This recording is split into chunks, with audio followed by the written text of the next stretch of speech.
Kim Chiu inaming official in a relationship na siya kay Paolo Abilino.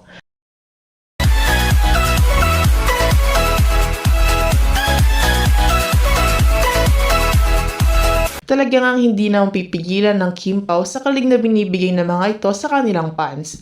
Lalo na ngayon dahil sa inamin nilang nagkakamabutihan na sila.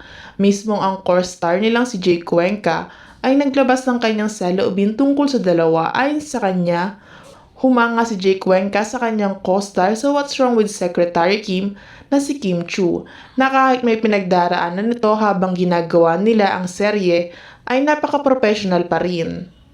As we all know, nang simulan nila ang taping sa nasabing Pinoy adaptation ng hit Korean drama series with the same title ay kagagaling lang sa breakup ni Kim with Sian Lim. At aminado naman ang actress na talagang may pinagdaraanan siya habang ginagawa nila ito. Ayon kay Jake nang ma-interview ito sa kanyang mini presscon last Wednesday, hindi raw mahahalata si Kim sa set na may pinagdaraanan nito.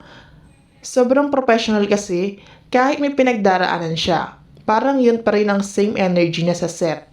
Never ko siyang nakitang down, sabi ni Jake. Pahayag pa ng aktor si Kim kasi, one great thing about her as a leading lady, yung pagiging leading lady niya hindi lang nagsisimula at nagtatapos sa set. Kumbaga inaangkin niya yung responsibilidad na yon. Kumbaga pag bida ka rin kasi, nakaangkas sa'yo yung energy ng buong set. Kumbaga kung bad trip ka nang darating sa set, bad trip din yung buong set, alam mo yun, yung ganon.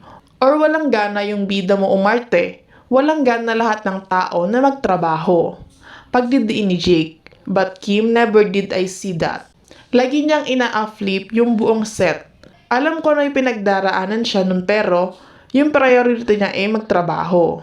Super bubbly pa rin si Kim sa set, say ni Jake. Yung energy niya nag-iisa lang talaga yung Kim Chiu. Pagdating sa ganon, sort of reunion project din na Jake at Kim ang What's Wrong with Secretary Kim. After Ikaw Lang Ang Iibigin noong 2018. Ayon sa actor ay nag-e-enjoy daw siya doing this series dahil bukod sa reunion nila ito ni Kim, ay katrabaho rin niya si Paolo Abilino na best friend niya. Nausisa rin si Jake kung napansin na rin ba niya ang sweetness ni Kim at Paolo, or kung may something ba sa dalawa. At say ng aktor, hindi naman daw niya tinitingnan ang mga ganong bagay sa set. In short, hindi siya marites. I just stay in my air content, and then I just go out when they call me to go out. And then I start acting, and then I go back to my air content. Natatawa niyang sabi. Kahit best friend niya raw si Paolo, ay hindi naman niya ito tinatanong at naghihintay lang daw siya na magkwento ito. Pero, ano ang napapansin niya kay Kim at Paolo? Ani Jake, from what I see, they very sweet.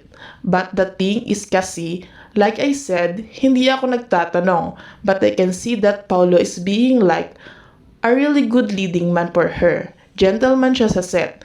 At yung chemistry nila, nakikita ko naman din talaga.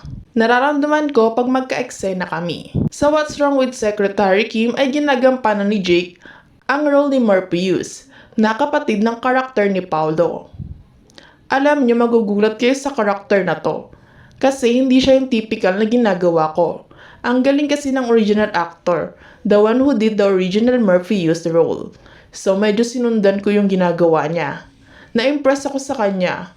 So sinundan ko siya. So I think you're gonna see the kontrabida role in a way pero very so.